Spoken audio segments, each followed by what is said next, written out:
এখানে শাসক দলের পার্টি অফিস আছে, একটা সামনে শাসকের বন্ধুরা বসে আছেন, তারাও রাজনীতির প্রচার করছেন। 15 বছরে বলুক মুসলমানদের জন্য রাজ্য সরকার কি কাজ করেছে? একটা দেখাও কেউ, একটা দেখাও। আমি কাল থেকে টিএমসির প্রচারে যাব, একটা দেখাও। বরং মুসলমানদের চুষে খেয়েছে। আপনারা কেউ ওই 1,500 চক্করে বিক্রি হবেন না। ওই যে লক্ষ্মীর ভাণ্ডার, আমাদের লক্ষ্মীর ভাণ্ডার কিসের টাকা জানেন? আমাদের ওয়াকফের টাকা, চুরি করা টাকা। রাজ্য সরকারের কাছে কতটা ওয়াকফ সম্পত্তি আছে? আমরা নানা রকমের সংগঠনের সাথে জড়িত। প্রতিবার রাজ্য সরকারকে আমরা চিঠি দেই সংগঠনকে, যে মাননীয় মুখ্যমন্ত্রী মশাই আপনাকে অনুরোধ করছি যে ওয়াকফ সম্পত্তি পশ্চিমবঙ্গ সরকারের কতটা আছে, তার কতটা আয় হচ্ছে, কতটা ব্যয় হচ্ছে, কোন খাত থেকে আয় করছেন, কোন খাতে ব্যয় করছেন। 15 বছর উনি হিসাব দেন না। সব চুরি করা টাকা, আমাদের টাকা। দুর্গা পুজোর টাকা আমাদের চুরি করা টাকা, আমাদের ওয়াকফের টাকা আমাদের পূর্বসূরীরা আমাদের জন্য উৎসর্গ করে গিয়েছিলেন। যারা হাজি সাহেব হজে যাবেন বা শুনেছেন, ভারতবর্ষের 28টা রাজ্য বা 29টা রাজ্য, প্রতিটা রাজ্য থেকে ইন্টারন্যাশনাল ফ্লাইট তার জন্য রওনা হয়। আমি হজ কমিটির সাথে জড়িত। এই রাজ্যের সব থেকে হজের ট্যাক্স বেশি, অন্য জায়গায় এত নয়, এই রাজ্যের ট্যাক্স বেশি। সেই হজের ট্যাক্সের টাকা অন্যান্য রাজ্য তাদের ফেরত দেয়, মুখ্যমন্ত্রী ফেরত দেয় না, সেটাও আত্মসাৎ করে। কিছুদিন পরে যেই রাজ্য সরকারের ভোট মিটে যাবে, ওই সমস্ত জায়গা জেলা অধিকারী যদি তালা মারতে চায় তালা মেরে দিতে পারে। আপনি নামাজ পড়তে পারবেন না, আপনি কবরস্থানে মাটি দিতে পারবেন না। দ্বিতীয় কথা হচ্ছে, এই তৃণমূল সরকার এই চতুর্থবারের জন্য সম্ভবত ক্ষমতায় যেতে পারে, যদি মানুষ চায়, মানুষের বিবেক যেতে পারে। কিন্তু 15 বছর গুজরে গেছে, 3বার মুখ্যমন্ত্রী হয়েছেন। এখানে শাসক দলের পার্টি অফিস আছে, একটা সামনে শাসকের বন্ধুরা বসে আছেন, তারাও রাজনীতির প্রচার করছেন। 15 বছরে বলুক মুসলমানদের জন্য রাজ্য সরকার কি কাজ করেছে? একটা দেখাও কেউ, একটা দেখাও। আমি কাল থেকে টিএমসির প্রচারে যাব, একটা দেখাও। বরং মুসলমানদের চুষে খেয়েছে, ওয়াকফ সম্পত্তির কোটি কোটি টাকা লুট করছে, ওয়াকফ সম্পত্তির কোটি কোটি টাকা লুট করে দুর্গা পুজো দেয়। 21শে জুলাই তৃণমূল বন্ধুদের শহীদ স্মরণে ধর্মতলার চৌরঙ্গি মোড়ে একটা শহীদ স্মরণ হয়, সেটা ওনাদের প্রোগ্রাম ওনারা করেন। এবার 21শে জুলাই শহীদ স্মরণ হয়নি, উনি দীঘায় জগন্নাথ ধাম উদ্বোধন করার পরে 21শে জুলাইতে দুর্গা অঙ্গন উদ্বোধন করেছিলেন, বলেছিলেন আমি নিউটাউনে দুর্গা অঙ্গন করবেন। তার আগে উনি মহাকাল মন্দির উদ্বোধন করেছেন। এই 15 বছরে মুসলমানদের কি দিয়েছেন বলুন? আরও কিচ্ছু দেবে না। সব থেকে বড় কথা হচ্ছে, আপনাদের ছেলেপিলেদের ভবিষ্যৎ নাই, ওবিসি শেষ করে দিয়েছে এই রাজ্য সরকার, চাকরির কোটা শেষ করেছে। এবং আমাদের ছেলেপিলে যদি শিক্ষার্থী হয়, আমরা যদি করতে পারি, তাদের জন্য উনি ব্যবসা খুঁজেছেন, চপ শিল্পর ব্যবসা, চপ ঘুগনি বিক্রি করো, এই সরকার আমাদের দান করেছেন। ওই জন্য আমি সব কথা জানলাম কি করে? আমি তো রাজনীতি পড়িনি, আমি কোনো পার্টির মুখপাত্র না, আমি কোনো চ্যানেলে যাইনি। আপনাদের বা আমাদের আশীর্বাদে আমরা যে বিধায়ক টাকা এতে পাঠিয়েছিলাম, এমএলএ ভবনে পাঠিয়েছি, মহাকারণে পাঠিয়েছি, সেই বিধায়কের সামান্য সময়ের মধ্যে সব কথা আলোচনা হয়। আমি ওনাকে ফলো করেছি, ওই জন্য জানতে পেরেছি। বাস সময় আর নেব না। কিছুদিন আগে হরিণঘাটার বিজেপি বিধায়ক অসীম সরকার একটা কথা বলেছিল। কথাটা কি জানেন? তারা কথা বলবে না। কথাটা হচ্ছে, এই অসীম সরকার বলেছিল যে কোরআন 17 জন শয়তান মিলে লিখেছে। শুনেছো কথাটা? আমরা শান্তিপূর্ণ ভাইজানের আদর্শে আদর্শিত আমরা চাইলে ঝাপড়া করতাম, করিনি। আমরা এই সারা রাজ্যে নানা রকম সংগঠনের মধ্য দিয়ে 1,500-এরও বেশি জায়গায় আমরা রাজ্যের মুখ্যমন্ত্রী অর্থাৎ পুলিশ মন্ত্রীর কাছে দ্বারস্থ হয়েছিলাম আইনি মাধ্যমে ব্যবস্থা নেওয়ার জন্য। কিন্তু দুঃখের পরিহাস, দুঃখের ব্যাপার, দুঃখজনক ব্যাপার বা বড় লজ্জাজনক ব্যাপার, উনি রেড রোডে যেতে পারেন ঈদের দিনে, কে বলে আল্লাহর কাছে দোয়া করছি, যেতে পারেন উনি মুখ্যমন্ত্রী। কিন্তু উনি সেই যেদিন থেকে অসীম সরকার বলেছে কথাটা, তারপর থেকে কমসে কম 1,500 বার মিডিয়া প্রেসে এসছেন, কিন্তু একদিনও কোনো একটা মিডিয়া প্রেসের এক কোণায় উনি কোরআনের ব্যাপারে কোনো মন্তব্য দেননি। তাহলে উনি বলুন, আমরা যে কোরআন বড় আশা নিয়ে আমাদের মা বাবার জন্য পাঠ করে সব পাঠাই আল্লাহর কাছে, করি না বলুন? করি তো। সেই কোরআন একজন বিরোধী দলের এমএলএ বলেছে শয়তান লিখেছে, উনি মুখ্যমন্ত্রী, সমস্ত আইন নিয়ম ওনার হাতে, উনি সমস্ত কথা জানার পরও চুপ কেন করে গেলেন। এবং আমরা 1,500-এরও বেশি এফআইআর করেছি, সে কথা উনি কর্ণপাত করেননি। তার মানে আমাদের খালি ভোট দরকার, আমাদের কোনো কাজে উনি আসবেন না বা আমাদেরকে উনি প্রয়োজন মনে করেন না। কি বললাম বুঝেছে সে কথা? ধন্যবাদ। আপনাদেরকে অনুরোধ করব, বর্তমান রাজনীতি পরিস্থিতিতে সবাই সবার মতামত পেশ করছেন। ওয়াকফ সম্পত্তি যখন আন্দোলন হয়েছিল, এই ভাঙড়ে যিনি বিধায়কের জন্য আশাবাদী, উনিও ভোট প্রচার করছেন, আশাবাদী। উনি বড় গলায় বলেছিলেন যে ওয়াকফ সম্পত্তি মুখ্যমন্ত্রীর দায়িত্ব আছে, যারা এখানে আন্দোলন করছো দিল্লি গিয়ে করো বলেছিলেন। এ কথা মুখ্যমন্ত্রীও বলেছিলেন, সবাই শুনেছে ইন্টারনেটে। কিন্তু আমাদের ওয়াকফ সম্পত্তিটা বাঁচিয়েছেন উনি, বাঁচিয়েছেন। ওয়াকফ সম্পত্তিটা বিক্রি কোথায় হয়েছে জানেন? রাজ্যের বিজেপি এমপি তমলুক থেকে জিতে আসে, তার নাম হচ্ছে অভিজিৎ গাঙ্গুলি, জিতে আছে। উনি 2-4 দিন আগে একটা কথা বলেছিলেন যে রাজ্যে কিছু একটা খুব বড় একটা ঘটতে পারে। তার 2-4 দিন পরেই মমতা ব্যানার্জি ওয়াকফ বোর্ডের ফাইলে সাইন করে দিয়েছেন যে এই রাজ্যে ওয়াকফ বোর্ড আমি কেন্দ্র সরকারের আন্ডারে দিয়ে দিলাম। তারপরেই যে 32,000 চাকরি ফেরত করেছে তার পরিবর্তন করেছে। উনি বলেছিলেন যে এই রাজ্যে এসআইআর হবে না, বলেছিলেন। আপনারা শুনেছেন তো, শুনেছেন তো যে এখানে নিউ টাউনে আইপ্যাক ধরা পড়লো, 2 পিসি আর ভাইপো দিল্লি চলে গেলেন, এসআইআর ফর্মে সই করেছেন, এসআইআর হচ্ছে।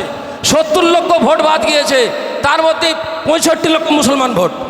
প্রতি সপ্তাহে 2 লক্ষ করে ছাড়বে। ইলেকশন আর মাত্র 4 সপ্তাহ বাকি, মনে করুন 4 সপ্তাহে ক লক্ষ ভোট ছাড়বে? 8 লক্ষ বা 10 লক্ষ, 50 লক্ষ মুসলমান ভোট বাদ যাবে। ভোটের পরে এদের কি হবে? হয় ডিটেনশন ক্যাম্পে যেতে হবে, আর না তো বিদেশি বলে এদের উপরে কেস চলবে। হিন্দু ভাইদের নামে কেস চলবে না, তাদের সিএ এর মাধ্যমে এই দেশের নাগরিক দেবে। অতএব গণতন্ত্রের অধিকার ভেবে আগামী 29 তারিখে আমরা যদি ভাঙড় থেকে একটা ভোট দিয়ে ভাইজানকে নবান্নের মুখে ফের পাঠাতে পারি, ভাববেন যে আমার আপনার মধ্যে ঈমান এখনো বেঁচে আছে। আপনারা কেউ ওই 1,500 চক্করে বিক্রি হবেন না। ওই যে লক্ষ্মীর ভাণ্ডার, আমাদের লক্ষ্মীর ভাণ্ডার কিসের টাকা জানেন? আমাদের ওয়াকফের টাকা, চুরি করা টাকা। রাজ্য সরকারের কাছে কতটা ওয়াকফ সম্পত্তি আছে? আমরা নানা রকমের সংগঠনের সাথে জড়িত। প্রতিবার রাজ্য সরকারকে আমরা চিঠি দেই সংগঠনকে যে মাননীয় মুখ্যমন্ত্রী মশাই আপনাকে অনুরোধ করছি যে ওয়াকফ সম্পত্তি পশ্চিমবঙ্গ সরকারের কতটা আছে, তার কতটা আয় হচ্ছে, কতটা ব্যয় হচ্ছে, কোন খাত থেকে আয় করছেন, কোন খাতে ব্যয় করছেন। 15 বছর উনি হিসাব দেন না। সব চুরি করা টাকা, আমাদের টাকা। দুর্গা পুজোর টাকা আমাদের চুরি করা টাকা, আমাদের ওয়াকফের টাকা আমাদের পূর্বসূরীরা আমাদের জন্য উৎসর্গ করে গিয়েছিলেন। যারা হাজি সাহেব হজে যাবেন বা শুনেছেন, ভারতবর্ষের 28টা রাজ্য বা 29টা রাজ্য, প্রতিটা রাজ্য থেকে ইন্টারন্যাশনাল ফ্লাইট তার জন্য রওনা হয়। আমি হজ কমিটির সাথে জড়িত। এই রাজ্যের সব থেকে হজের ট্যাক্স বেশি, অন্য জায়গায় এত নয়, এই রাজ্যের ট্যাক্স বেশি। সেই হজের ট্যাক্সের টাকা অন্যান্য রাজ্য তাদের ফেরত দেয়, মুখ্যমন্ত্রী ফেরত দেয় না, সেটাকেও আত্মসাৎ করে। ওই জন্য আমার আপনার অধিকার যদি বুঝতে চান, চিনতে চান, আগামী 29 তারিখে এই ভাঙড় থেকে ভাইজানকে 2 লক্ষ ভোটে জেতাবো বলে ইনশাআল্লাহ। ধন্যবাদ চালতে পারে অঞ্চল, বা ধন্যবাদ এই ইয়ং বন্ধুদের আজকে এই প্রোগ্রাম, ধন্যবাদ শাসক বন্ধুদের যে আজকে চালতে পারে অঞ্চলের প্রোগ্রাম শোনার জন্য।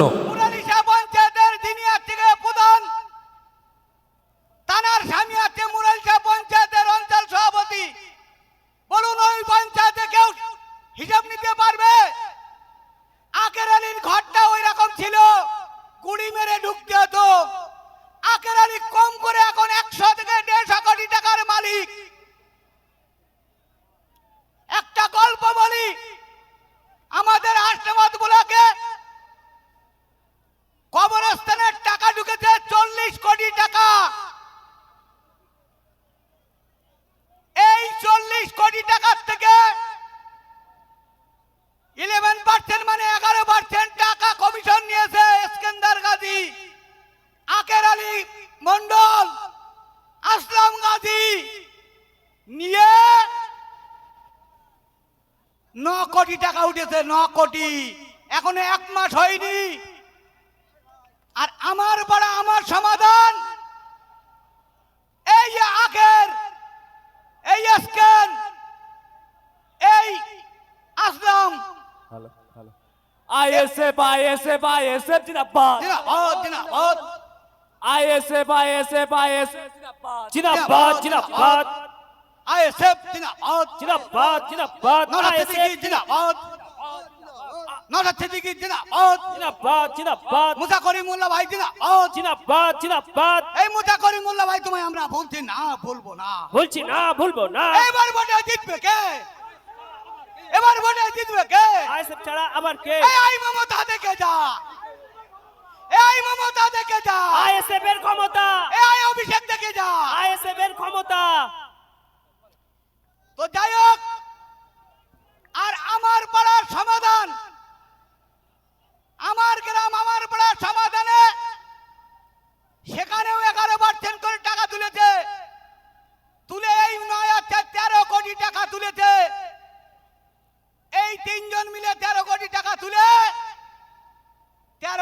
টাকা পকেটে ভরেছে।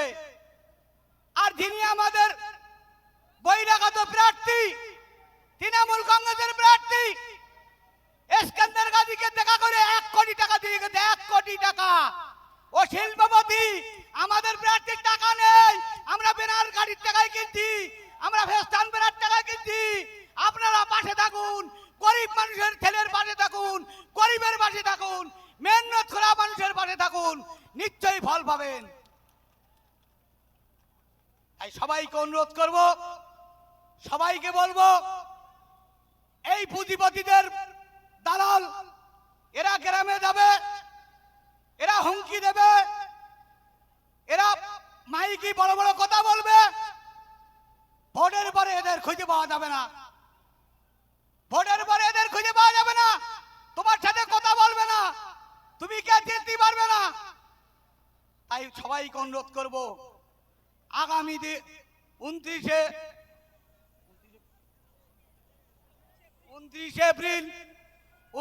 এপ্রিল বামফ্রন্ট সমর্থিত আইএসএফ এর খাম চিহ্নে মুসা করিম মোল্লা ভাইকে বিপুল ভোট দিয়ে জয়যুক্ত করবেন।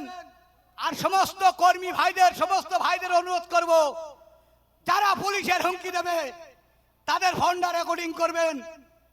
যে নেতা পুলিশের হুমকি দেবে তৃণমূলের, ফোনটা রেকর্ডিং করে পাঠিয়ে দেবেন সোজা নির্বাচন কমিশনের অফিসে। পুলিশ যদি তার স্টেপ না নেয়, সোজা নির্বাচন কমিশনের অফিসে একদম সেই পুলিশের নাম্বার, সেই ব্যক্তির নাম দিয়ে পাঠিয়ে দেওয়া হবে, যারা তৃণমূলের হারমাত, এরা ভোট করতে দেয় না, মানুষের গণতন্ত্রকেও কেড়ে নেয়, মানুষের গণতন্ত্রকে অধিকারকে বঞ্চিত করে। এই সব কোটি কত কথা বলে আমি আমার সংক্ষিপ্ত বক্তব্য শেষ করছি। আইএসএফ জিন্দাবাদ, বামফ্রন্ট জিন্দাবাদ, নওশাদ ভাইজান জিন্দাবাদ, মুসা করিম ভাই জিন্দাবাদ। এই কথা বলে আমি আমার বক্তব্য শেষ করছি।